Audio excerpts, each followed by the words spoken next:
The quiet hum of the exclusive restaurant, Aria, shattered in an instant. At her usual corner table, CEO Lyra Caldwell didn't even have time to look up from her tablet before two of her bodyguards were neutralized at the entrance. A swift, professional takedown. Three men, built like brick walls in ill-fitting suits, moved toward her, their shadows falling over her table. The patrons froze, forks hovering mid-air. The men didn't speak, they just smiled, a promise of violence. From the swinging kitchen doors, a man in a stained apron stepped out, his hands still damp. "Leave her alone," Kian said. His voice wasn't loud, but it cut through the silence like a razor. The leader of the trio, a man with a roadmap of scars on his neck, turned slowly. A smirk played on his lips as he sized up the dishwasher. "Look what we have here. A knight in shining grease stains?" He sneered, his voice a low, gravelly rumble. "Go back to your plates, hero. This is private business." His two companions chuckled, a harsh, grating sound that made the other diners shrink further into their seats. They spread out slightly, flanking their leader, their movements fluid and practiced. They were a predator pack, and they had their target cornered. Kian didn't move. His eyes, a startlingly clear shade of gray, flickered from the leader to the other two men, then to Lyra's table. He wasn't looking at her, but at the space around her, calculating angles, noting the heavy water carafes, the polished silverware, the proximity of the serving stations. His posture was deceptively relaxed, but a coiled tension simmered just beneath the surface. "I said," Kian repeated, his voice dropping even lower. "Leave her alone." The leader's smirk vanished, replaced by a flash of annoyance. He was used to inspiring fear, not defiance from the kitchen staff. "You've got a lot of nerve, dishwasher. You have any idea who you're talking to?" He took a step forward. "This woman has an appointment with us. Now, for the last time, get out of the way before you get hurt." Instead of backing down, Kian took a deliberate step to his right, placing himself directly between the men and Lyra's table. He casually rested a hand on a stack of heavy, oversized ceramic dinner plates sitting on a nearby busing cart. "That's not going to happen," Kian stated, the words hanging in the air like a final verdict. That was all the invitation the scarred man needed. With a guttural sigh of impatience, he lunged. He was fast, shockingly so for a man his size, but Kian was faster.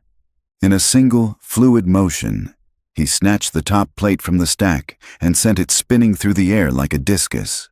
It wasn't aimed at the leader, but at the man to his left. The heavy plate caught the second man square in the temple with a sickening crack. He crumpled to the floor without a sound. Before the leader could even process what had happened, Kian had already launched a second plate. This one slammed into the third man's kneecap, eliciting a howl of pain as the joint buckled. The man stumbled, his forward momentum gone, his face a mask of shock and agony. The leader stopped dead in his tracks, his eyes wide with disbelief. He had expected a scuffle, a clumsy attempt at bravery. He had not expected this cold, calculated, and brutally efficient response. He looked from his two downed men to the dishwasher, who now held a third plate in his hand, his grip steady, his eyes like chips of ice. "Who the hell are you?" the leader growled, his confidence replaced by a dangerous wariness. Kian didn't answer. He dropped the third plate, letting it shatter on the marble floor. As the leader's eyes were instinctively drawn to the sound, Kian moved. He closed the distance between them in two long strides, grabbing a heavy cast-iron pan from a tableside service cart as he went. The leader swung a clumsy, powerful fist, aiming for Kian's head.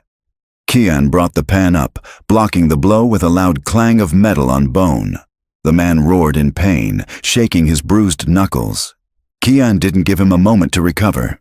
He reversed his grip on the pan and slammed its flat side into the man's ribs. The air rushed out of the leader's lungs in a pained gasp. Staggering back, the scarred man reached inside his jacket, but Kian was already there. He drove his shoulder hard into the man's chest, pinning him against a decorative column.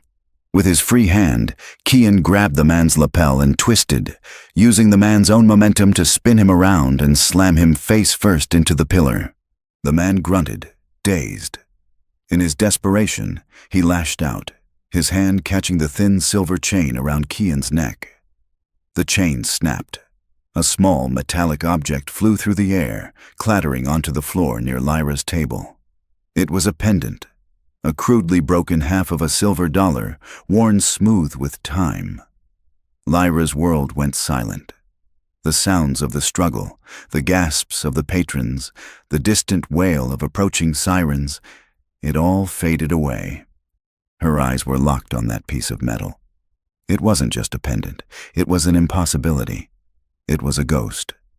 Her breath hitched in her throat. She was no longer in a five-star restaurant. She was in a sterile hospital room 6 years ago, sitting by her father's bed. She could smell the antiseptic, feel the thin, scratchy blanket under her fingers. Her father, a man who had built an empire with his bare hands, was rendered frail by the cancer that was consuming him from the inside out.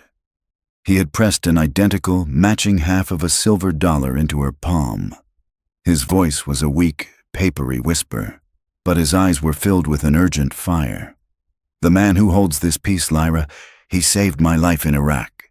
I was 46, he was just a kid, a medic. I was pinned down, bleeding out, and he ran through hell to get to me. I owe him everything. If you ever find him, our family's debt is his to collect." The memory struck her with the force of a physical blow. The words, "thank you," died in her throat, replaced by a wave of earth-shattering shock. This man, this dishwasher, who had just dismantled 3 trained professionals with kitchenware, was the nameless, faceless hero from her father's war stories. A final, sickening thud brought her back to the present. Kian had finished. The leader lay unconscious at the base of the column. The restaurant was a wreck of shattered plates and overturned chairs. Kian stood breathing heavily, not even glancing at the carnage around him. His only thought was somewhere else. He scanned the room, his eyes finally landing on a closed door at the far end of the hall, marked "Private." He started moving towards it, his steps urgent. Lyra finally found her voice. "Wait," she called out, her voice trembling. "Your name. Who are you?" Kian didn't stop. He didn't even look back. He reached the door, pushed it open, and disappeared inside. A moment later, he re-emerged, holding a small, dark-haired girl in his arms. She couldn't have been more than 8 years old. He held her tight, her face buried in his shoulder, shielding her from the scene. As he headed for the main entrance, sirens grew louder outside. Lyra stood, stumbling forward. "Please," she cried out, her voice desperate. "I have to talk to you." But he was already gone, disappearing into the flashing red and blue lights of the arriving police cars, leaving behind a floored CEO, a defeated team of thugs, and the impossible truth of a debt that had just come due. The world rushed back in a cacophony of noise. Police officers swarmed into Aria, their voices sharp and commanding, cutting through the terrified whispers of the patrons. Paramedics followed, their movements swift as they attended to the 3 unconscious men on the floor. The flashing lights from outside painted the ruined dining room in strobing hues of red and blue, turning the scene into a surreal nightmare. Lyra stood frozen amidst the controlled chaos, her mind a whirlwind. One image eclipsed everything else: the glint of worn silver on the marble floor, the broken pendant, her father's ghost.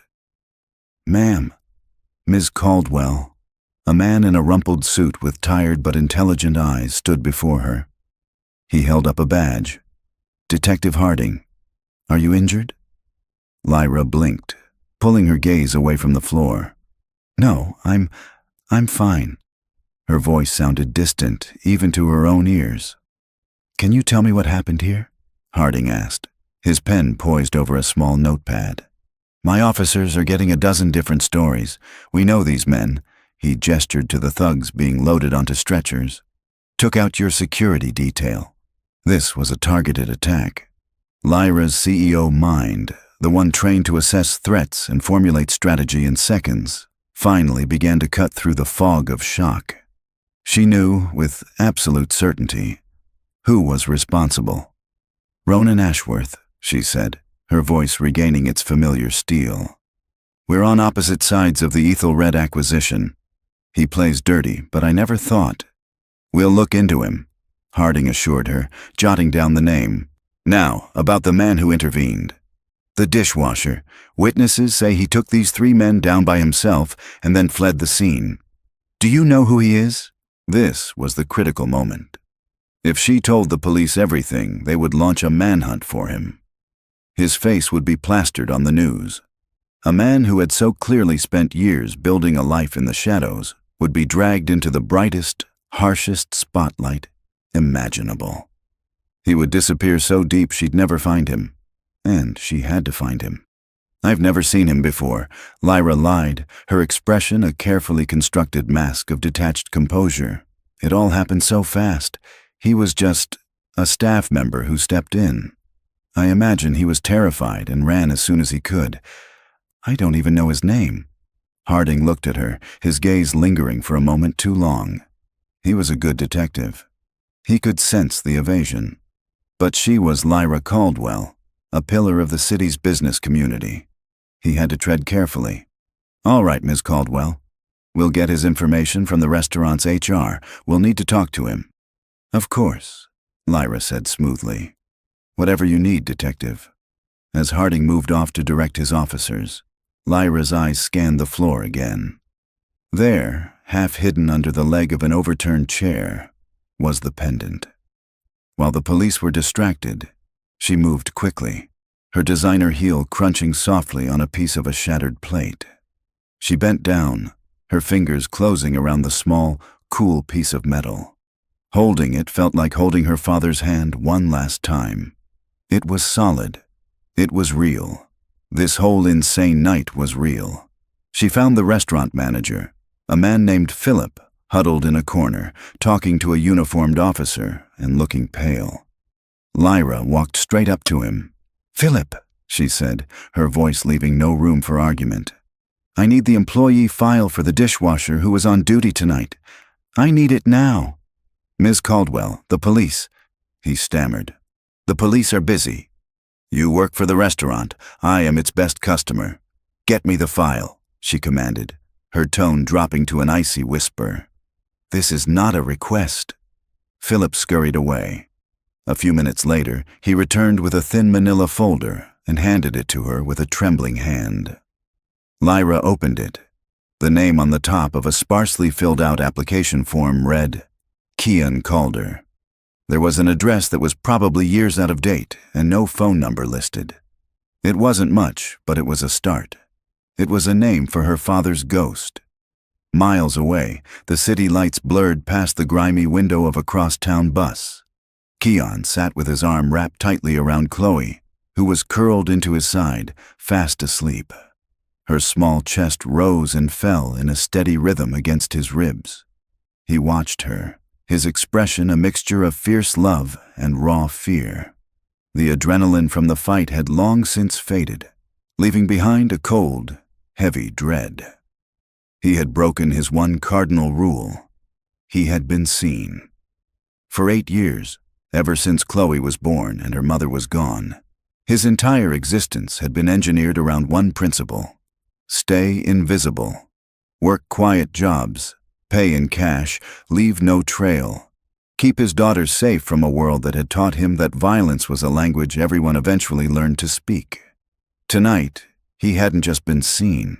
He had created a spectacle. He had put himself on the radar of powerful, dangerous people.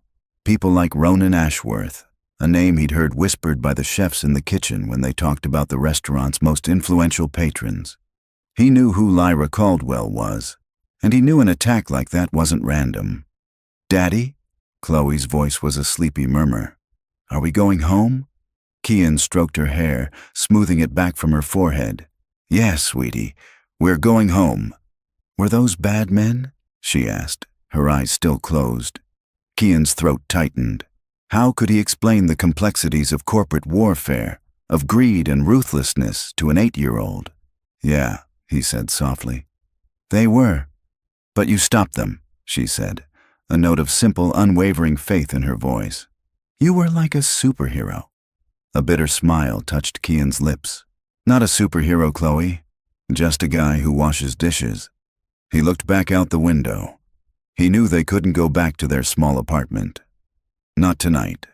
Maybe not ever. The men who had attacked Lyra Caldwell would not take their defeat lying down. Their employer would want to know who had interfered. They would look for the dishwasher.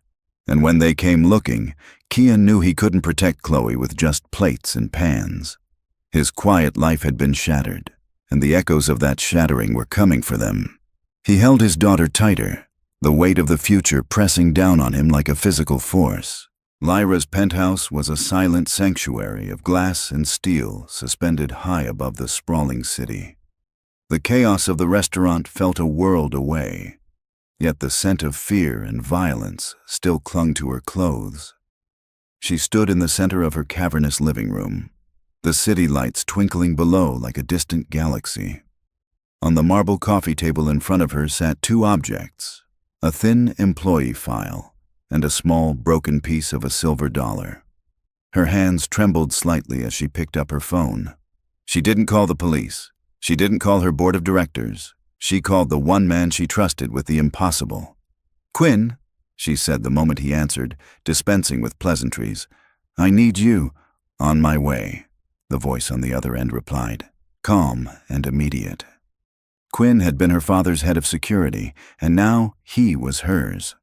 He was a man of few words and absolute loyalty. 15 minutes later, he stood before her, his expression unreadable as she recounted the night's events.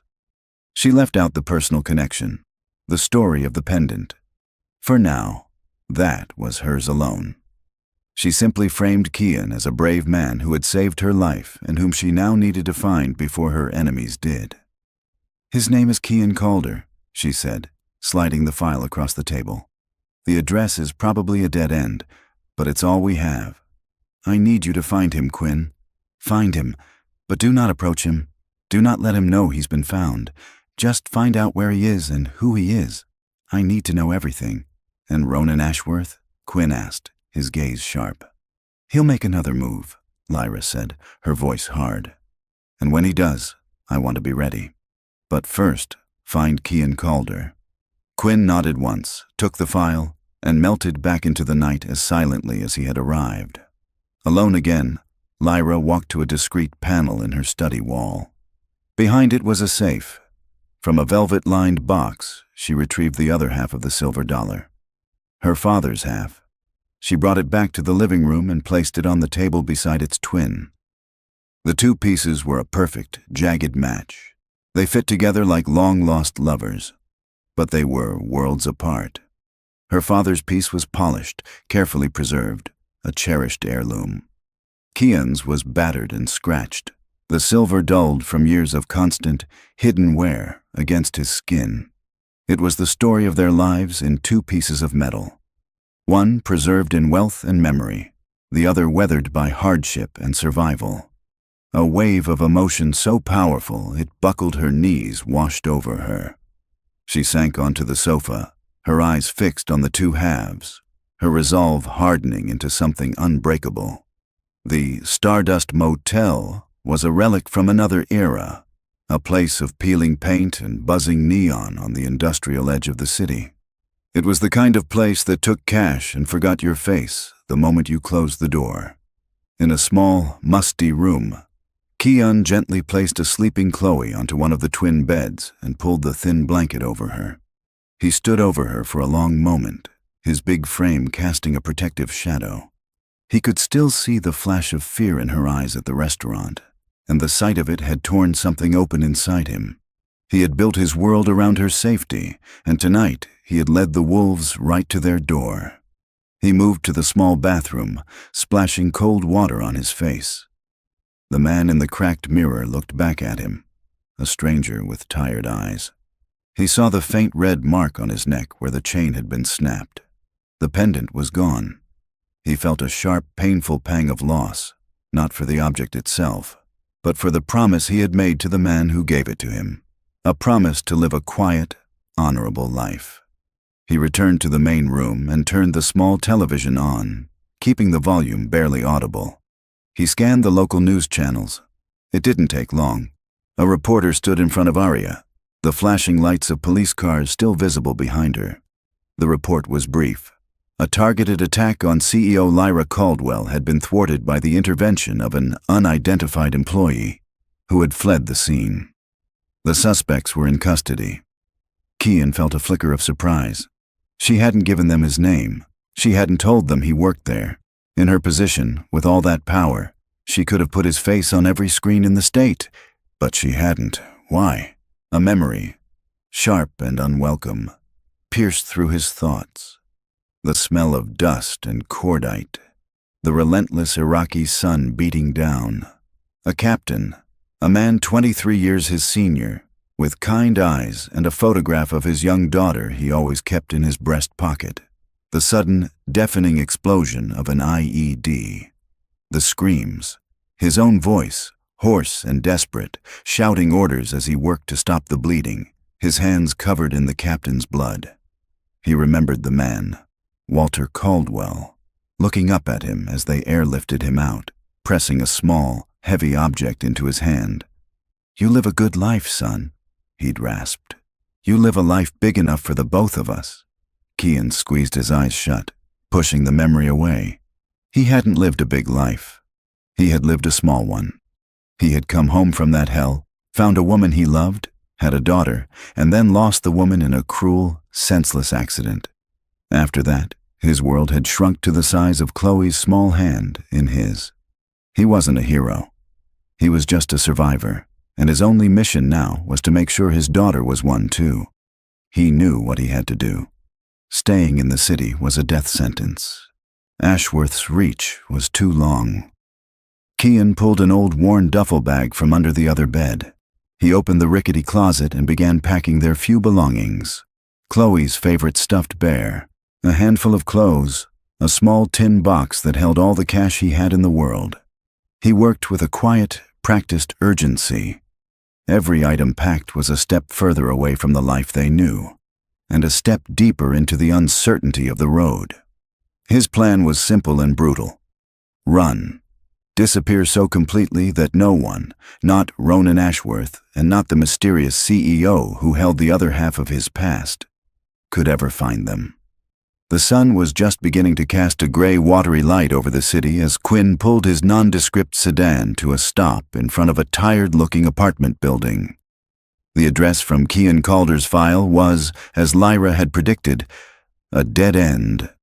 The building's super, a gruff man, nursing a morning coffee, confirmed that a man and his little girl matching Kian and Chloe's description had moved out over a year ago. "Quiet guy," the super grunted, looking Quinn over with suspicious eyes. "Always paid his rent in cash a few days early. Kept to himself. Left the place cleaner than he found it. That's all I know." For a lesser investigator, the trail would have gone cold.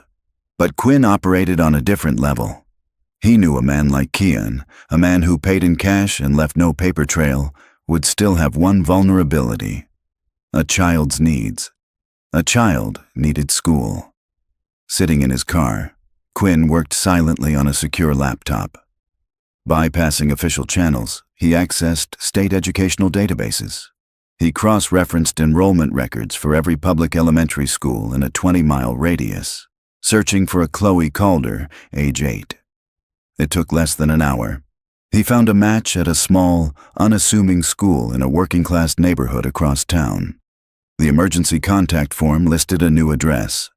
When Quinn arrived at the second apartment building, he knew he was too late. A subtle tension hung in the air. He didn't enter the building. Instead, he watched from his car as two men in cheap suits, men who radiated a clumsy but palpable menace, exited, their faces tight with frustration. They weren't cops. They were hunters. Quinn recognized the type instantly. They got into a black town car and sped away. After they were gone, Quinn slipped into the building. The lock on apartment 3B had been recently forced. Inside, the small apartment was tidy but starkly empty. It felt less like a home and more like a temporary camp that had been abandoned in a hurry. A child's crayon drawing of a smiling sun was still taped to the refrigerator.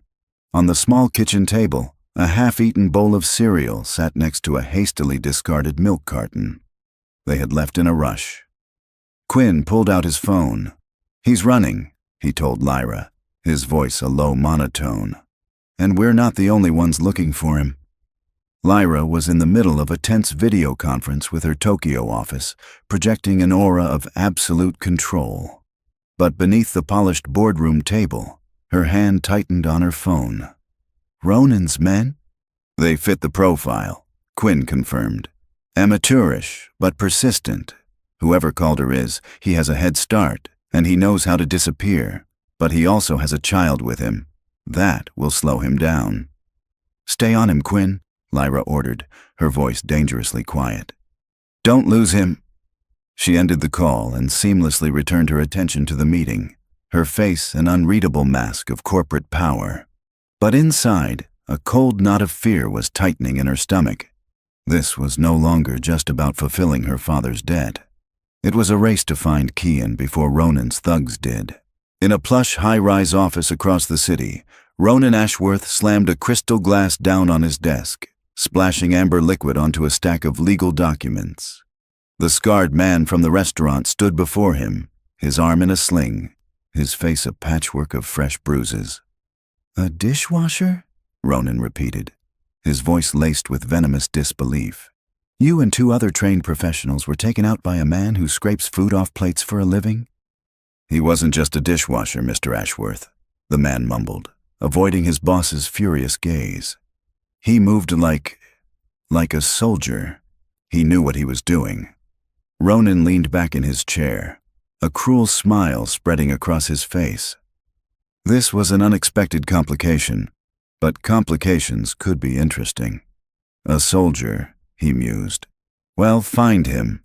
Find this soldier who washes dishes. Find out everything about him.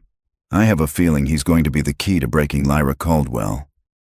The bus groaned as it rumbled down the highway, leaving the city skyline behind. Chloe was asleep again, her head resting on Kian's lap. Kian stared out at the passing landscape, his eyes scanning every car that stayed behind them for too long, every rest stop they passed.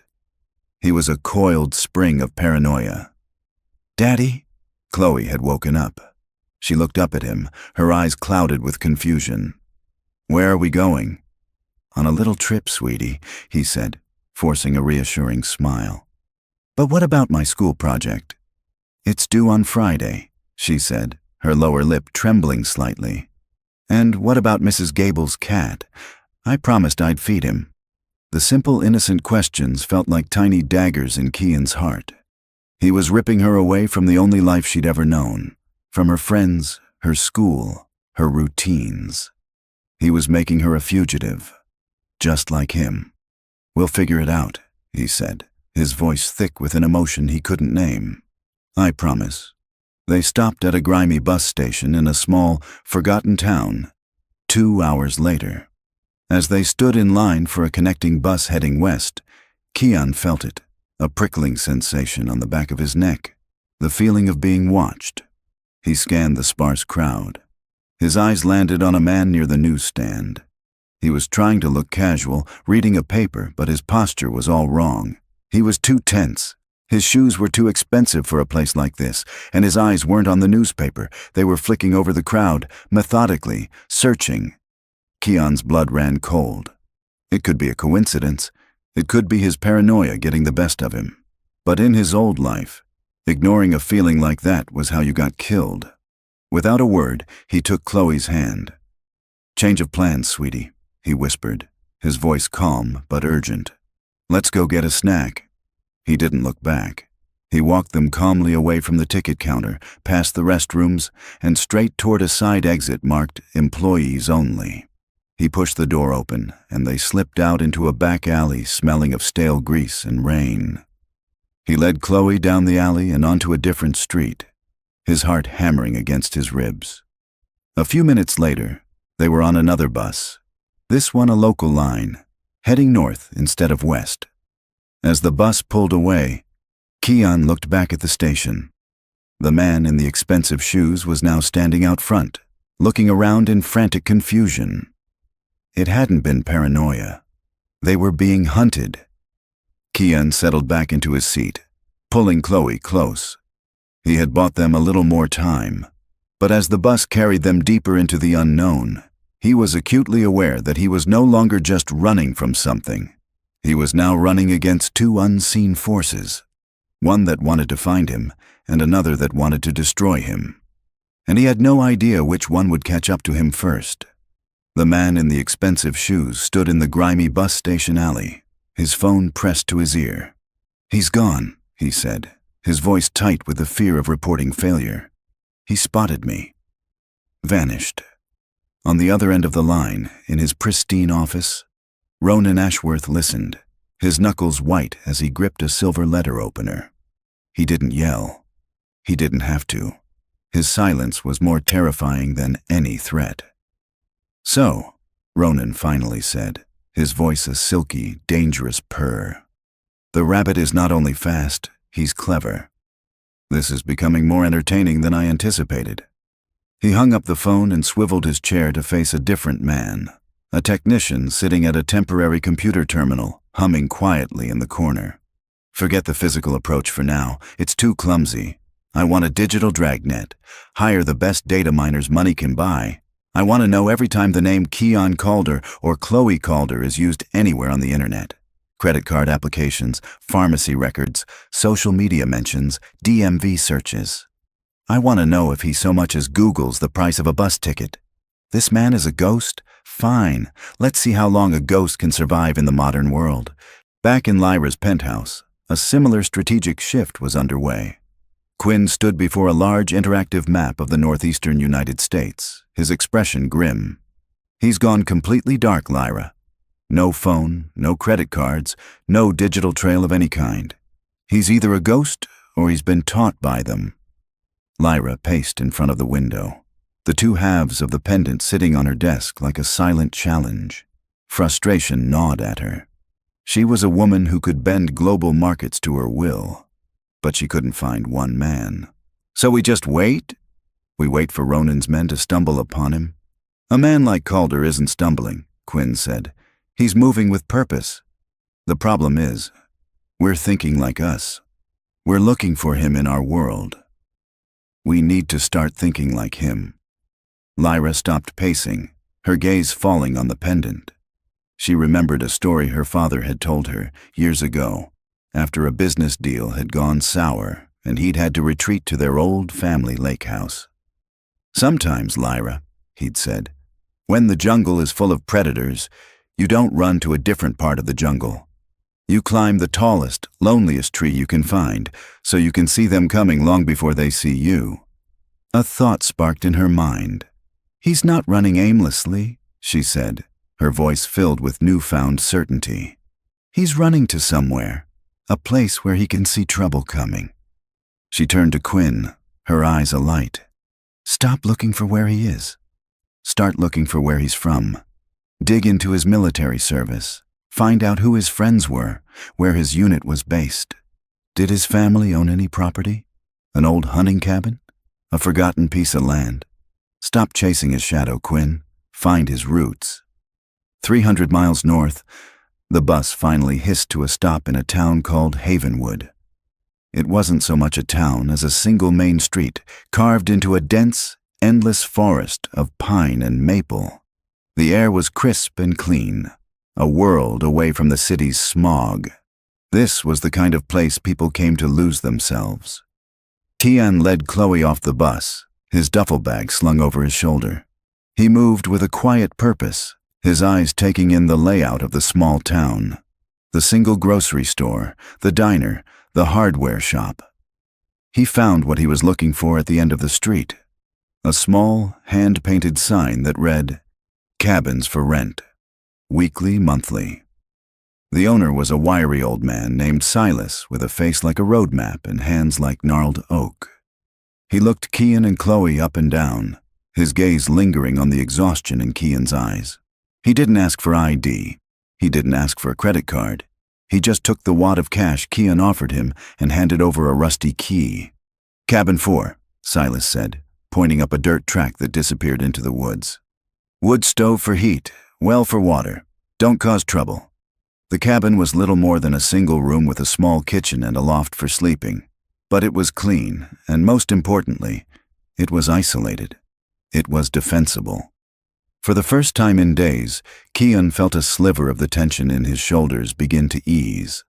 Chloe, seeing the woods and the small creek burbling nearby, forgot her fear and her sadness. To her, this was a grand adventure. "Can we build a fort, Daddy?" she asked, her eyes wide with excitement. "We sure can, sweetie," Kian said, a genuine smile touching his lips for the first time since the night at Aria. For a few days, they found a fragile peace. They built a fort out of fallen branches. They skipped stones in the creek. Kian taught her how to identify different bird calls.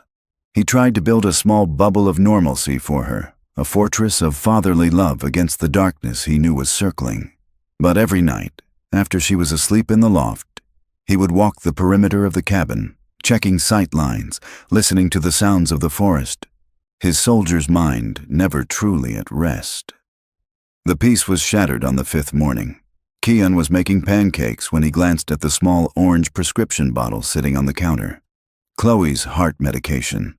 He opened the cap and tipped the contents into his palm. There were only 4 pills left. A cold dread, more potent than any fear of Ronan Ashworth's thugs, seized him. The bottle was empty. 4 pills, 2 days. He had run from the city, from the hunters, from his past. He had found a sanctuary in the middle of nowhere, but he had run himself straight into a different kind of trap. He could hide from Ronan's men. He could hide from Lyra Caldwell, but he couldn't hide from his daughter's illness. To get a refill, he would need a doctor's visit, a new prescription sent to a local pharmacy. He would have to use his real name. He would have to create a paper trail. He would have to step out of the shadows and announce his presence to the world. He looked at the 4 small pills in his hand, then up at the loft where his daughter was sleeping peacefully. He had escaped one hunt, only to be cornered by a far more relentless one. Time. The 4 small pills on the cabin's rough-hewn table felt like a death sentence. Kian stared at them, his mind racing through a dozen desperate, dangerous scenarios. The local clinic in Havenwood was out of the question.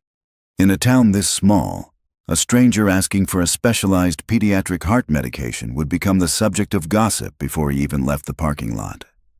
Anonymity was his only shield, and in Havenwood, he had none. He had to move. Not run, not again. He had to make a surgical strike into the world he'd abandoned. He found a map at the town's small gas station. A city, Northwood, was a 40-mile drive away. It was big enough to have an emergency room, multiple pharmacies, and a population that wouldn't look twice at a new face. It was his best and only shot. He knelt beside Chloe, who was busy drawing a picture of a family of bears in front of their cabin. "Hey, sweetie," he said, forcing his voice to sound light. "Daddy has to go to a bigger town to get some supplies. It's a bit of a drive. I need you to be a brave big girl and stay here and hold down the fort. Can you do that for me?" She looked up, her crayon pausing mid-stroke. She was only 8, but she had her father's observant eyes. She could sense the tension humming beneath his calm exterior. "Will you be back for dinner?" she asked, her voice small. "I'll be back before you know it," he promised, kissing her forehead. "Lock the door behind me. Don't open it for anyone. Understand?" She nodded solemnly. "Be safe, Daddy." The words echoed in his ears as he drove away in the beat-up pickup truck he'd bought from Silas. Every mile he put between himself and the cabin felt like a mile of his daughter's safety, unraveling. In her penthouse, Lyra was looking at a different kind of map. Quinn had spent the last 2 days buried in archives, and he'd finally found a crack in Kian Calder's wall of anonymity. His military file is heavily redacted, Quinn explained, pointing to a highlighted section on a screen. "But I found this. A commendation letter written and filed by your father." Lyra leaned closer. Her father's signature was a familiar, painful sight. Quinn continued. "Walter praises Calder's bravery during an ambush. But it's this part that matters. He mentions Calder's unique value to the unit, citing his background growing up in the rugged Appalachian wilderness of Pennsylvania, and his preternatural tracking and survival skills. He wasn't just a medic. He was their guide." Quinn swiped the screen, and a topographical map of Pennsylvania replaced the document. He circled a large, dense region of mountains and forests. "If I were him, and I needed to disappear, this is where I'd go. Back to the terrain I know better than anyone." He began to zoom in, highlighting small, isolated towns nestled deep in the green expanse. Towns with names like Hemlock Creek, Stone Valley, and Havenwood. "It's a long shot," Quinn admitted, "but it's the first lead that feels right." "Go there," Lyra said without hesitation. "Start with Havenwood. But Quinn, be careful. If he even thinks he's being followed, he will vanish, and this time we'll never find him. Observe only." The urgent care clinic in Northwood was a chaotic symphony of coughs, crying children, and the monotonous drone of a daytime television show.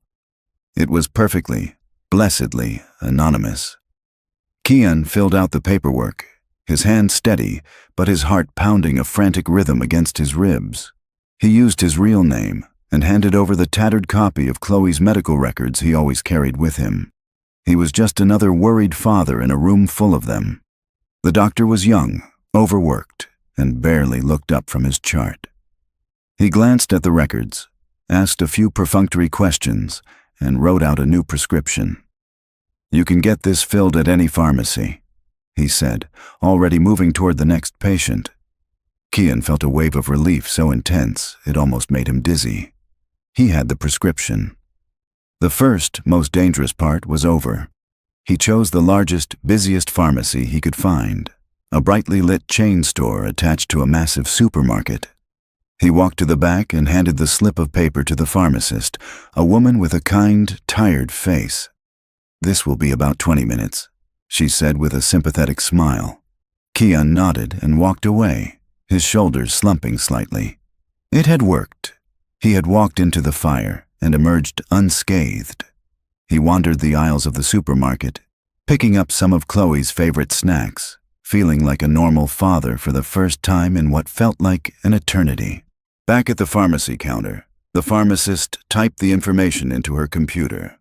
Name: Chloe Calder. Medication: a specialized beta blocker. Doctor: Urgent Care Clinic, Northwood. As she clicked enter, the information was processed, cross-referenced with insurance databases, and logged in a national pharmaceutical network. A tiny, invisible ripple of data spread out from her terminal. In a darkened room hundreds of miles away, that ripple hit a tripwire. Ronan Ashworth's data mining operation, which had been silently scanning billions of bytes of digital traffic, suddenly came to life. An algorithm searching for the specific combination of Chloe Calder and any medical activity found a match. An alarm, a quiet but insistent chime, echoed through the room. A young technician stared at his screen, his eyes wide. He turned to his supervisor. "Sir," he said, his voice barely a whisper, "we've got a hit." He pointed to the flashing red line on his monitor. Prescription filled. Patient name: Chloe Calder. Pharmacy location: Northwood, Pennsylvania. He quickly pulled up a map. "It's a small city, sir, located just 40 miles west of a remote mountain town called Havenwood." At that exact moment, Kian was walking out of the pharmacy and into the late afternoon sun. He clutched the small white paper bag in his hand. Inside was the medicine that would keep his daughter alive. A profound sense of relief washed over him. He'd done it. He'd beaten the odds. He started the long drive back to the cabin, back to his daughter, believing he was heading back to the safety of his sanctuary. He had no idea that the net he never even knew existed had just been pulled tight, and the hunters now knew exactly where to find him. The confirmation of Kian's location lit a predatory fire in Ronan Ashworth's eyes. He swiveled in his leather chair to face a man who had been standing silently in the corner of his office. This man was the antithesis of the bruised thugs from the restaurant. He was lean, disciplined, and his stillness was more menacing than any overt threat. His name was Kreese. "Our rabbit has found a hole in the mountains near a town called Havenwood," Ronan said, a thin smile playing on his lips. "He has a daughter with him. Her name is Chloe. She is his weakness." Kreese remained silent, his eyes fixed on his employer. "I want the girl," Ronan continued, his voice dropping to a conspiratorial whisper. "She will be my leverage against Lyra Caldwell. As for the father, he's proven to be resourceful. Make him compliant." "If he resists," Ronan paused, picking up the silver letter opener and idly testing its point against his thumb. "Dispose of him. I want this handled quietly and professionally. No mistakes this time." Kreese gave a single sharp nod, turned, and walked from the room, leaving no doubt that the mission would be executed with brutal efficiency. Back at the cabin, the afternoon sun streamed through the dusty windows, illuminating a scene of peaceful domesticity. Kian had returned. The small white bag from the pharmacy sat on the counter, a symbol of a crisis averted. Chloe chattered happily as she ate the chocolate bar he'd brought her, telling him all about the squirrel she'd made friends with while he was gone. For a few precious hours, Kian allowed himself to believe they were safe. The fear that had been his constant companion for days receded, replaced by the simple, profound joy of watching his daughter laugh. The remote wilderness felt like a fortress, its ancient trees standing guard over their small sanctuary. At that same moment, a dusty pickup truck that looked like it belonged to a local fisherman rolled into Havenwood. At the wheel, Quinn looked nothing like a high-level security operative. In a faded flannel shirt and a baseball cap, he blended in perfectly. He parked near the general store and went inside, buying a coffee and a local newspaper. He didn't ask questions. He listened. It didn't take long. Small towns run on gossip. He overheard the store owner talking to a customer about the newcomer who'd rented Silas's old cabin. "Just him and a little girl. Pays in cash. Keeps to himself. Seems decent enough, I suppose." Quinn finished his coffee, a flicker of satisfaction in his eyes. Lyra's hunch had been right. He got back in his truck and drove slowly toward the dirt track that led up into the woods, parking a discreet distance away before continuing on foot. He moved through the forest with a practiced silence, finding a high vantage point that gave him a clear, concealed view of Cabin 4. He saw the smoke curling from the chimney. He saw the silhouette of a man and a child moving inside. He settled in to observe, just as he'd been ordered. As dusk began to settle over the forest, a profound and unnatural quiet fell. The chirping of the crickets ceased. The birds went silent. It was a silence Kian knew all too well. It was the silence of a hunter stalking its prey. He was on his feet in an instant, his body rigid with tension. He moved to the window, peering through a tiny gap in the curtains. The woods were dark, a wall of impenetrable shadow. But he could feel it. They were out there. "Chloe," he said, his voice a low, urgent whisper that cut through the quiet cabin. "Wake up, sweetie. We're going to play a game. The quiet game, okay? You have to be very, very still and do exactly what I say." Chloe's sleepy eyes fluttered open, widening with fear as she saw the look on her father's face. She nodded, her small body trembling. Kian swiftly helped her put on her shoes and jacket. He grabbed his duffel bag, the one that was always kept packed, and slung it over his shoulder. He was moving toward the back door, a pre-planned escape route that led deeper into the woods, when he heard it, the faint but unmistakable crunch of a boot on a dry twig just outside the front of the cabin. They were close. Too close. From his perch on the ridge, Quinn watched in horror through a pair of night vision binoculars. A team of 4 men, clad in black tactical gear and armed with suppressed rifles, was moving in on the cabin. They moved with the silent, deadly grace of professionals. This wasn't a clumsy intimidation tactic. This was an abduction, or an execution. His orders were clear. Observe only. Making contact could ruin everything Lyra was trying to build. It could destroy any chance of gaining Kian's trust. But as he watched the lead operative reach the cabin door, preparing to breach, the image of the small child's drawing on Kian's empty refrigerator flashed in his mind. His duty warred with his conscience. His loyalty to Lyra warred with the basic human instinct to protect an innocent child from monsters. Inside the cabin, Kian pushed Chloe behind him, his hand grabbing the heaviest thing he could find, the cast-iron skillet from the stove. He was a soldier, but he was armed with nothing but kitchenware against a team of trained killers. He stood between his daughter and the door, his body a human shield, his heart pounding a frantic drumbeat of terror and resolve. Outside, the lead operative raised his hand, signaling the breach. On the ridge, Quinn raised his rifle, the cabin's front door centered in his crosshairs. He had seconds to make a choice that would change everything. The forest held its breath, waiting for the first shot. The forest's breath was a silent, frozen prayer. Inside the cabin, Kian braced for the splintering crash of the door. On the ridge, Quinn's finger tightened on the trigger. The operative in the lead, Kreese, gave the silent signal to breach. In that sliver of a second before the world exploded, Quinn made his choice.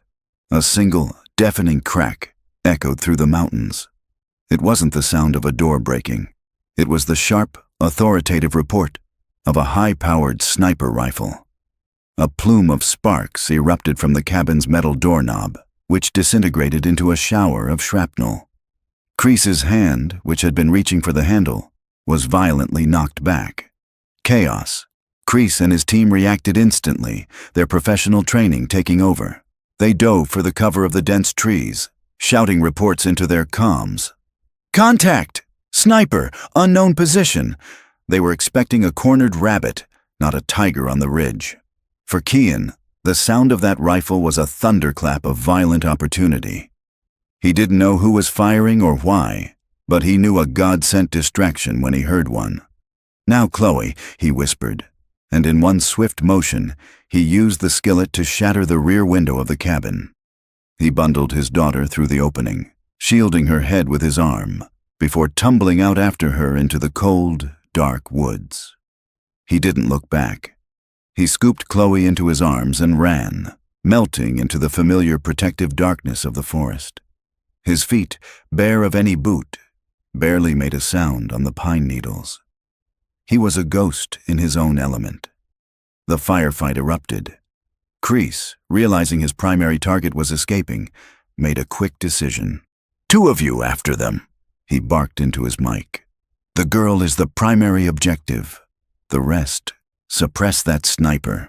Muzzle flashes began to stitch the darkness as 2 of Ronan's men broke off, plunging into the woods after Kian, while the other 2 laid down a hail of fire toward the ridge. Quinn was already moving. He fired another shot, this one taking out a small transformer on a nearby utility pole, plunging the immediate area into absolute blackness. Then he slid back from his perch, melting into the trees. He was a phantom, his purpose not to eliminate the enemy, but to herd them, to harass them, to slow them down, just enough to give Kian a fighting chance. He was a sheepdog nipping at the heels of wolves, as Kian fled. His father's blood, his grandfather's blood, the blood of generations of men who knew these mountains, sang in his veins. He scrambled down a steep embankment, using a shallow creek to mask his tracks, the freezing water a shocking jolt to his system. He held Chloe tight, her small body trembling with cold and fear, her face buried in his neck. He whispered reassurances to her, his voice a low, calming rumble against the sporadic sound of gunfire behind them.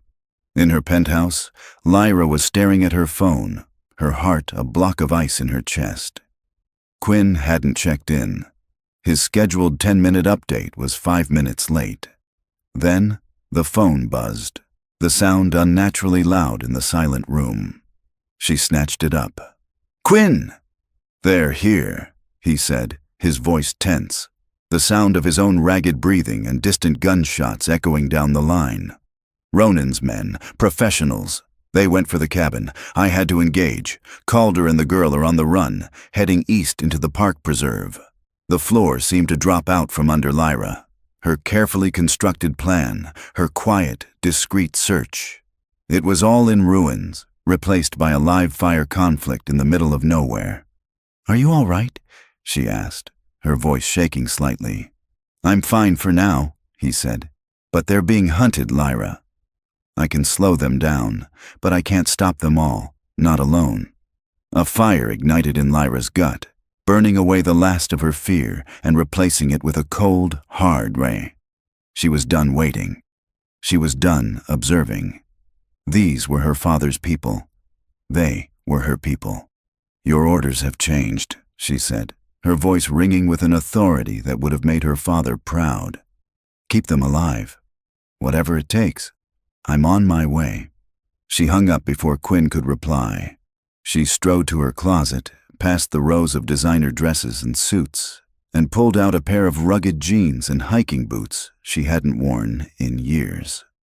She grabbed her car keys and the two halves of the silver pendant from her desk.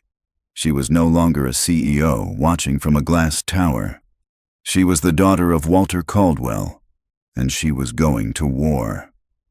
Deep in the woods, Kian had finally put some distance between himself and his pursuers. He found a small rock outcropping, a shallow overhang that offered minimal but welcome cover. He slid to the ground, pulling Chloe into his lap, wrapping her in his own jacket. "It's okay, sweetie," he murmured, his voice hoarse. "It's okay. We're safe for now." He tried to make sense of the chaos. Who was the shooter on the ridge? An enemy of Ronan Ashworth? A cop who had stumbled upon the scene?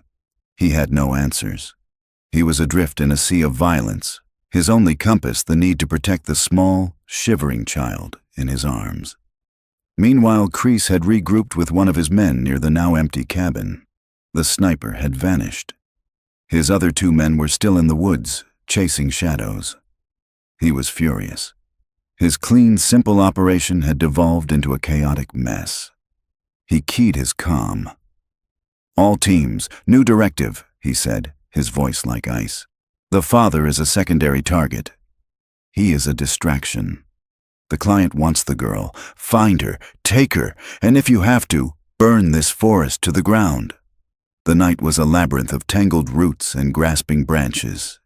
Kian moved through it with a desperate, animal grace, Chloe clinging to his back, her small arms wrapped tightly around his neck. Every snapped twig, every rustle of leaves sounded like the footfalls of the men who were hunting them. The adrenaline that had fueled his initial escape was starting to wane, replaced by a bone-deep exhaustion. Chloe was shivering, not just from the cold, but from terror. He couldn't keep this up. Running wasn't a plan. It was a slow-motion surrender. He needed a fortress. From the depths of his memory, an image surfaced. An old, abandoned fire tower on top of Eagle's Peak, the highest point for miles. It was a relic, built of stone and steel, a place his own grandfather had taken him as a boy. It was defensible. It had a view of every approach. It was their only chance. Unseen, 100 yards behind them, Quinn moved like a ghost. He was their guardian angel, a silent shepherd guiding his flock by culling the wolves. He didn't engage the two pursuers directly. He harassed them. A carefully thrown rock to create a sound in the opposite direction. A branch dislodged from a high tree that crashed down in their path. He was a master of misdirection, turning the forest itself into an ally, playing on the hunters' city-bred nerves and slowing their progress to a crawl. Miles away, the tires of a high-performance sedan hummed over the dark asphalt of a rural highway. Lyra drove with a focused intensity, the city a distant memory in her rearview mirror. The world outside her car was pitch black, a far cry from the perpetual twilight of her penthouse. She was on the phone with Quinn, the connection crackling in and out. Two of them, still on his trail, Quinn's voice reported, strained. He's heading for high ground. Eagle's Peak. I'm less than an hour out, Lyra said, her knuckles white on the steering wheel. The two halves of the pendant lay on the passenger's seat, glinting in the faint light of the dashboard. They felt less like a debt and more like a promise.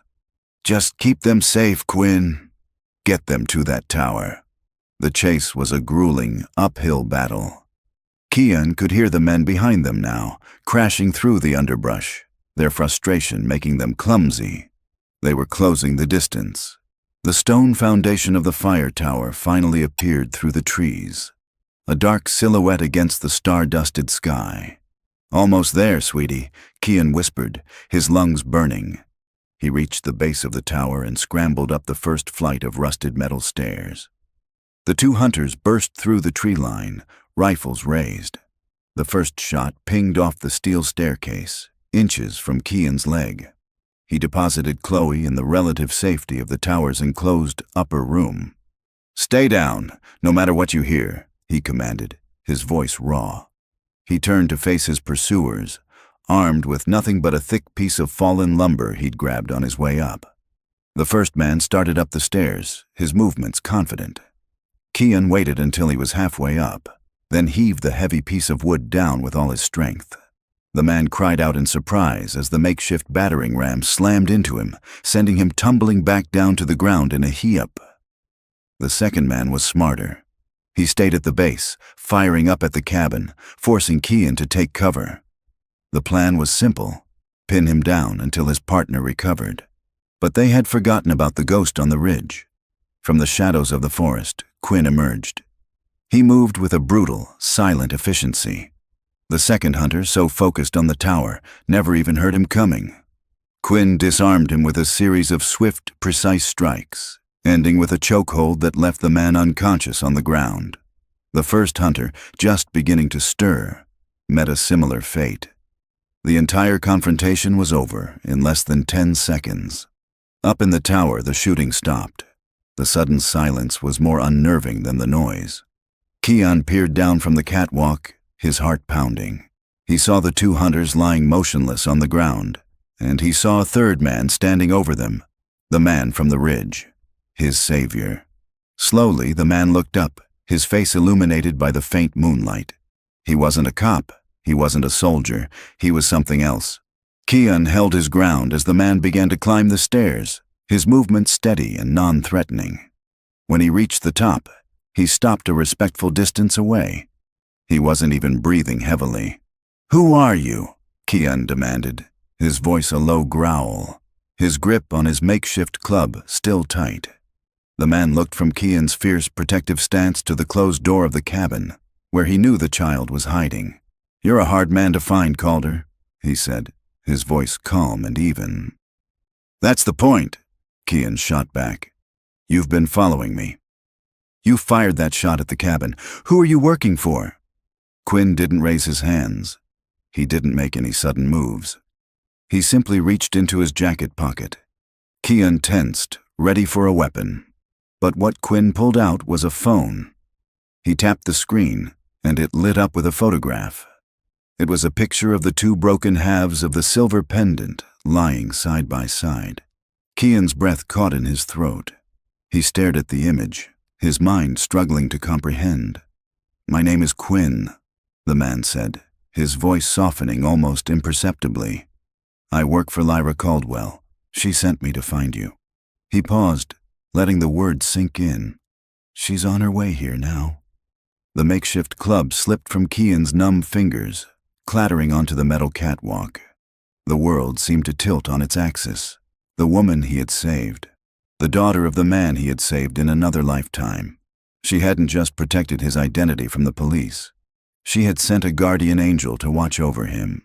The hunters below were not hers. They were someone else's. He looked from the phone to Quinn's impassive face, and then out into the vast, dark wilderness. He had been running from a ghost, only to be rescued by a memory. He wasn't sure if he was saved, or if he had just run headlong into a different, more complicated kind of trap. The silence on top of the fire tower was a fragile truce. Kian stared at Quinn, then at the phone in his hand, the image of the two pendants burning itself into his mind. He was a man adrift, the solid ground of his reality having crumbled away beneath him. From the tower's small cabin, the door creaked open. Chloe peeked out, her small face pale in the moonlight. Seeing that the immediate danger had passed, she ran to her father, wrapping her arms around his legs and burying her face against him. Kian's hand came to rest on her head, a protective, grounding gesture. "Why?" Kian asked, his voice rough with emotion, his eyes still locked on Quinn. "Why would she do all this?" "It's about a debt," Quinn answered simply. "One she feels is long overdue." As if summoned by his words, a new sound drifted up from the base of the mountain, the crunch of tires on the dirt track. A few minutes later, a figure emerged from the tree line and began to climb the metal stairs. It was Lyra. She looked out of place in her rugged clothes, yet she climbed with an unshakable determination. When she reached the top, her eyes met Kian's.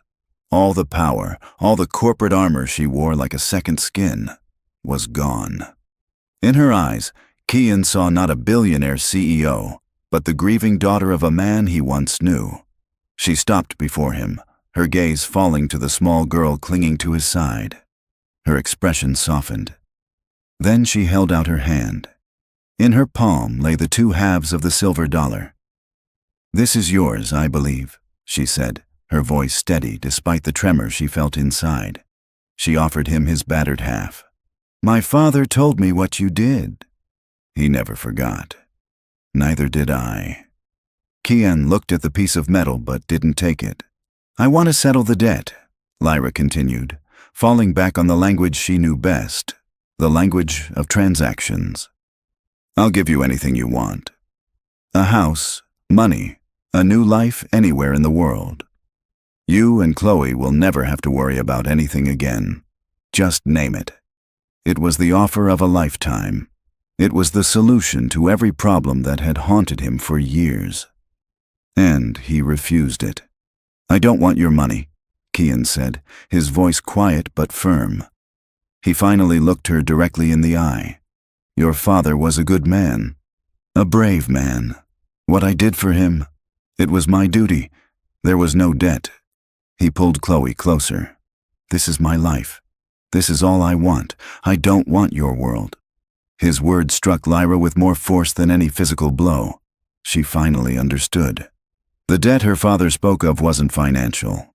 It couldn't be settled with a wire transfer. It was a debt of honor, of family, of life itself. Her father hadn't wanted her to pay Kian off. He had wanted her to understand the value of a man who would risk everything for a stranger, to recognize that kind of worth, and to protect it. "You're right," she whispered, her throat tight. "But my world isn't done with you." Quinn stepped forward. "She's right, Calder. Ronan Ashworth now knows who you are. The men we took down tonight are just pawns. He will send more. He will not stop until he has what he wants. And what he wants is leverage against Lyra. He wants your daughter." The cold, hard truth of it settled over Kian. He could run, but for how long? He could hide, but could he ever truly keep Chloe safe from a man with limitless resources and no conscience? Running wasn't a life. It was a cage. Lyra looked at him, her expression shifting from one of gratitude to one of fierce partnership. "You said you don't want my world," she said, her voice ringing with new strength. "But Ronan Ashworth has dragged you into it. You can't protect Chloe from him alone, and I can't fight him without someone I can truly trust." She took a step closer. "Help me stop him," she urged. "Not for a debt, not for money, for our families, for your daughter's future. The best way to disappear is to eliminate the person who's looking for you." Kian looked down at his daughter. He saw her terrified eyes in the cabin, her shivering form in the cold creek, her small hand clutching his as they ran. Lyra was right. The only way to stop running was to stop the hunter. He gave a slow, deliberate nod. The war that followed was not fought with guns in a forest, but with data, strategy, and relentless pressure in the glass towers of the city. With Kian's tactical mind planning their every move, Quinn's flawless execution, and Lyra's immense resources, they turned the tables on Ronan Ashworth. They didn't just defend, they attacked. They leaked evidence of his corporate espionage to the press, provided anonymous tips to federal investigators about his financial crimes, and systematically dismantled his empire from the inside out. 3 months later, Ronan Ashworth was arrested, his company in ruins, his name a permanent stain. The threat was over. 6 months after that, the late afternoon sun cast a golden glow over a city park. Chloe, now 9 years old, laughed as she flew down a slide, her cheeks rosy with health. She was enrolled in the best school in the city, her heart condition managed by the best doctors. She lived in a world without shadows. At a nearby bench, Kian watched her, a relaxed, easy smile on his face. He no longer looked over his shoulder. He was the head of Lyra Caldwell's personal and corporate security, a title he had accepted on his own terms, with weekends off, and a strict rule that he was never to miss a school play or a parent-teacher conference. Lyra sat beside him, not as a client, but as a friend, a family. They weren't a couple, not in the traditional sense. They were something quieter, stronger. They were two survivors who had found a common harbor. "She seems happy," Lyra said softly. "We both are," Kian replied, his gratitude a quiet, constant presence between them. In Lyra's office, on the highest floor of the Caldwell Tower, a small object sat on her desk, displayed in a simple glass case. A silversmith had meticulously fused the two broken halves of the silver dollar back together. The jagged seam was still visible, a reminder of the two different worlds that had violently collided, and the unbreakable bond that had been forged in the fire. "If you're hearing this, it means you stayed to the very end. Thank you. That honestly means the world to me. I really hope you got something out of it. Maybe a new way of looking at things, a moment of peace, or just a good escape from the everyday. If you did, I'd genuinely love to hear about it in the comments. You see, we're on a mission here, to prove that deep, meaningful stories still have a place in this world. When you subscribe, it's like you're telling us, keep going. When you hit that like button, you're giving the story a little push so it can find the next person who might need it. Don't forget those notifications so you know when the next one is ready. From me to you, thank you for being here. Carry the best parts of this one with you.